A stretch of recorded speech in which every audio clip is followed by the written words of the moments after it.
Okay, so for today's video, we are going to continue, okay, to calculate the probability of sampling distribution. Okay, and then in the previous two videos, right, we already learned how to get the sample distribution of the sample mean, and after that, we also involve like how to actually calculate the probability that involve the sampling distribution. Okay, and then in the previous video, the examples that we discussed are mostly they are from the continuous population. All right, so you have two types of continuous population. The first one is when your population originally is normal distributed. Okay, therefore your sample mean is also normally distributed generally.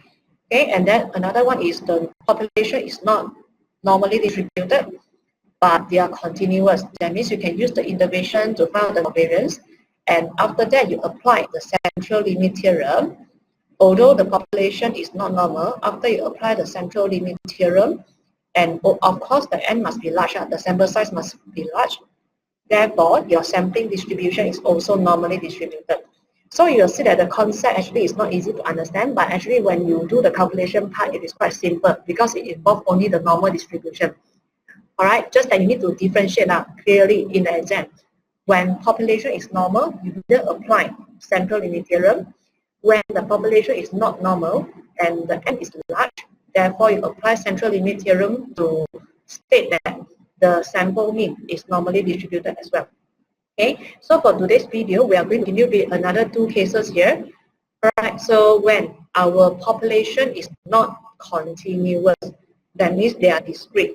If your population is discrete, how are we going to calculate the probability that involve sampling distribution? Okay, so again, for discrete part, generally, in general, we are having two cases here, binomial and also Poisson distributed. Okay, all right, and then for binomial and Poisson distribution, right? If your population is binomial, that means when you want to change it become sampling distribution, the sample mean, you have to ensure also that n is large, and also at the same time you apply central limit theorem. So when the n is large and you apply the central limit theorem, although the population is binomial distributed, your sampling distribution is still normally distributed. Okay, so what is the mean for sample mean? So the mean for the sample mean is the population mean. So what is the population mean from a binomial? So to get the mean from binomial distribution, it is n times p. All right, so that's why you have n times p here. Okay, and then how to get the variance, right, for a sample mean? So to get the variance for a mean, the binomial one is MPQ. All right, so you can see that MPQ is the variance for population, and then divided by NS. Okay, so here I want you to take note on the formula here. The N comes from binomial. All right. Okay, and then the NS here comes from the sample size. So these two N will be different. All right, so don't get confused on these two N here. All right, so usually I would just write NS as a meaning of a sample mean. Sample size, sorry, and then the n here, the value of n actually comes from the population. All right, so please take note that these two n are not the same. So you cannot tell me that can I cancel off the n become PQ? No, they are not the same n.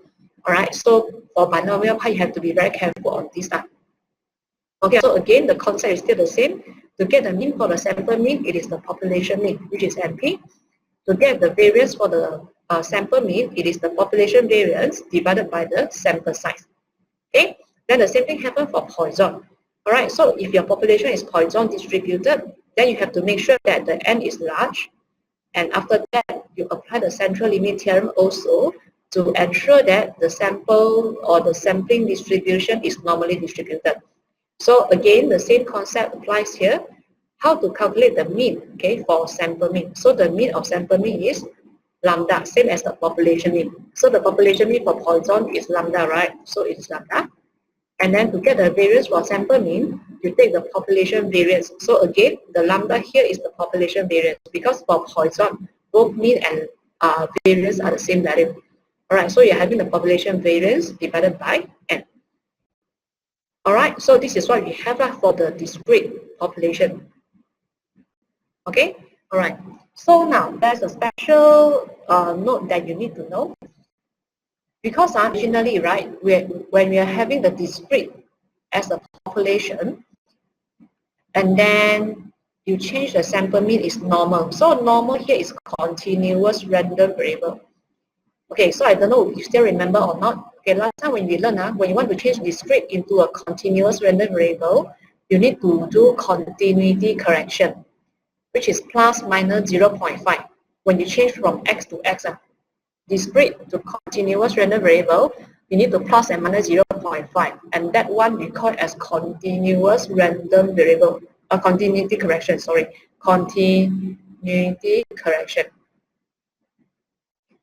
Okay, so for this case here, also the same thing happened. Now you can see that you are having originally a discrete variable and you want to change it become continuous random variable. All right, so do you need to actually do the continuity correction or not? Okay, so you need to take note here. For the continuity correction, suppose you should do it, which is 1 over 2n.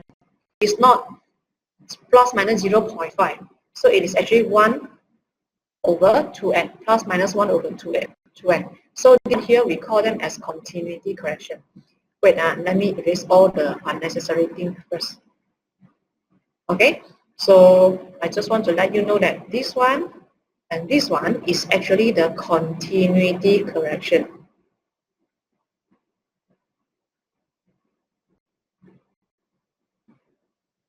All right. Okay, so this is the continuity correction, and then suppose we should do that. Okay, and then why is it 1 over 2n? It is not plus and minus 0.5. It is because of x is population, but x bar is sample. So the continuity correction from there will be a bit different, which is plus minus 1 over 2n. Okay, so last time when you learn it is x, you change the x become x also. Both are population, therefore it is plus and minus 0.5. Yeah, right. Then now, if you look at the note that we mentioned here, okay, you will recall that when normal distribution is used as an approximation to a discrete distribution, such as binomial, you need to do the continuity correction plus minus 1 over 2, which is plus minus 0.5. This is what you learned in the previous video, in the last video, last chapters, in chapter 1. Okay, or maybe in the AS level syllabus.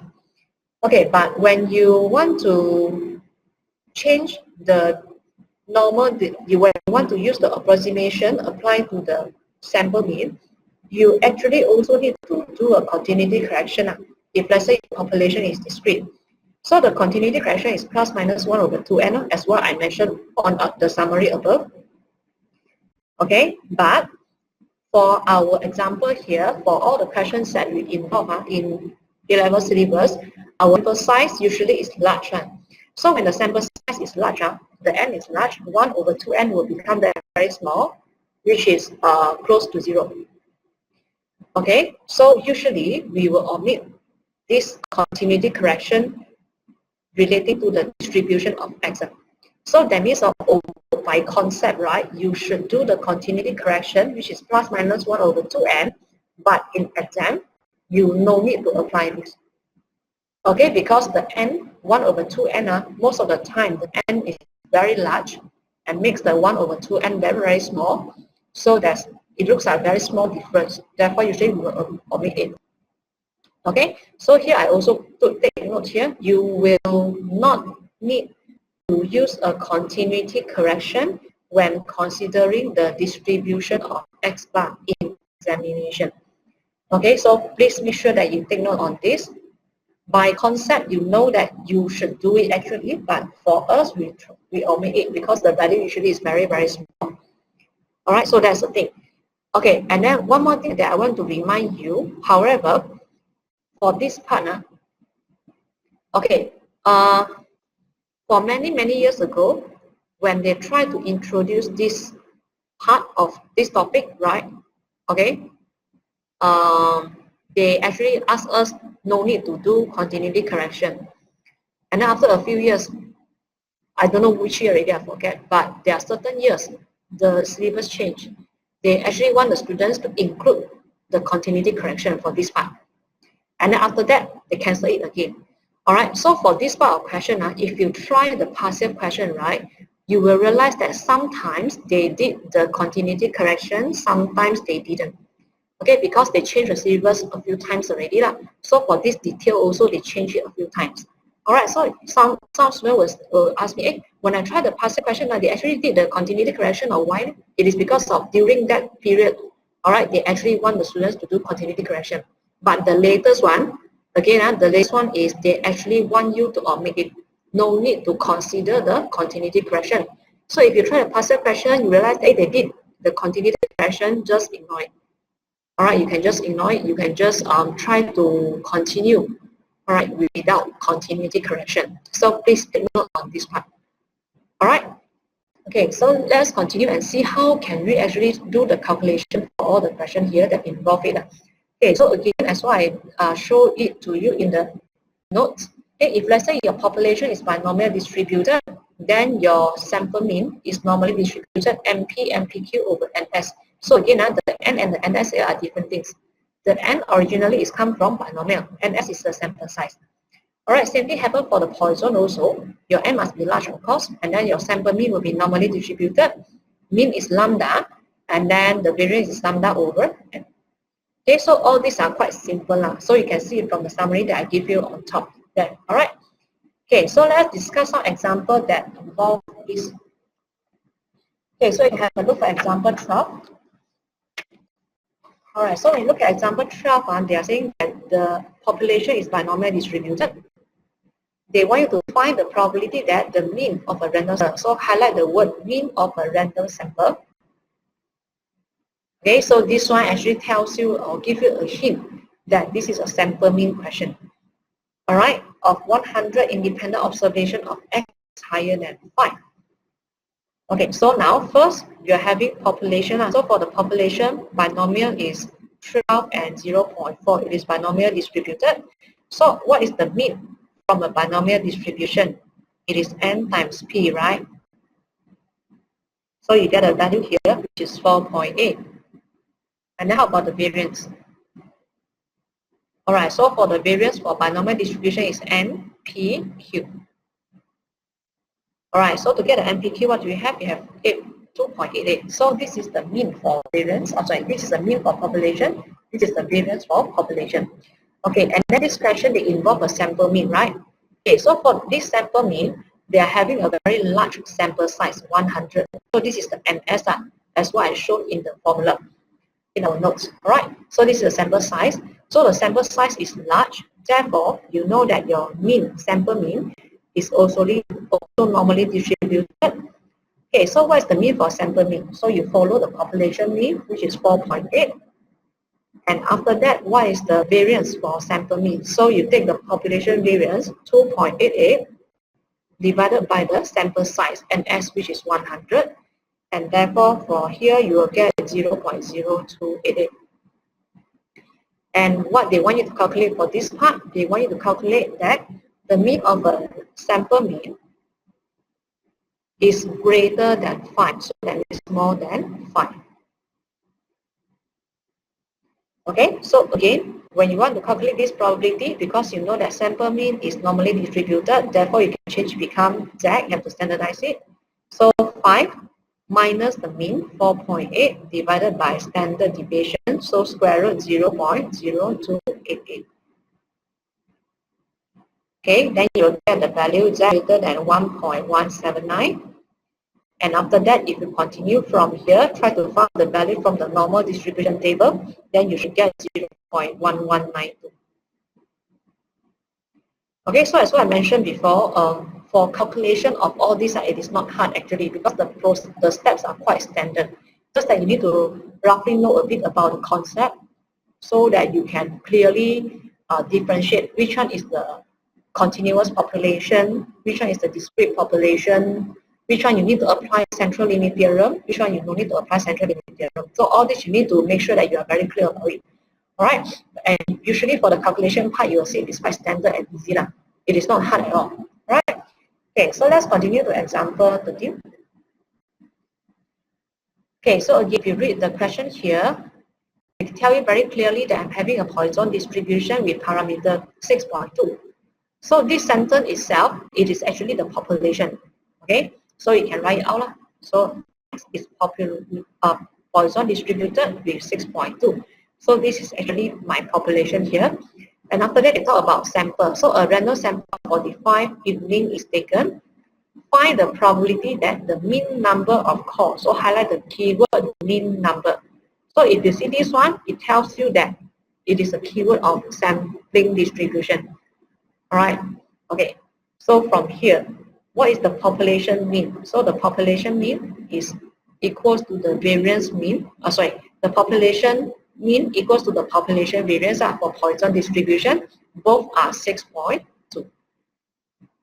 And because from here you see that the n is equals to 45, the sample size is equals to 45, which is large. Therefore, when you apply the central limit theorem, it says that your sample mean is normally distributed. Okay, so what is the mean for the sample mean? It follows the population mean, which is 6.2. Okay, what is the variance for the sample mean? It will take 6.2 divided by the sample size 45.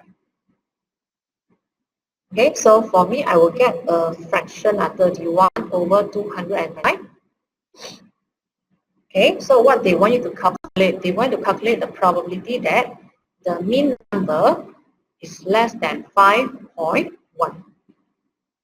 Okay, so again, I think the same thing happens here. You should change it become that by standardize it. Okay, so divided by standard deviation, which is 31 over 225. Okay, then if you continue from here, you should be able to get the value 0.0015. All right, so this is what we have. Okay, so I hope that you understand how we do this. Okay, you'll see again the calculation part and everything is very standard.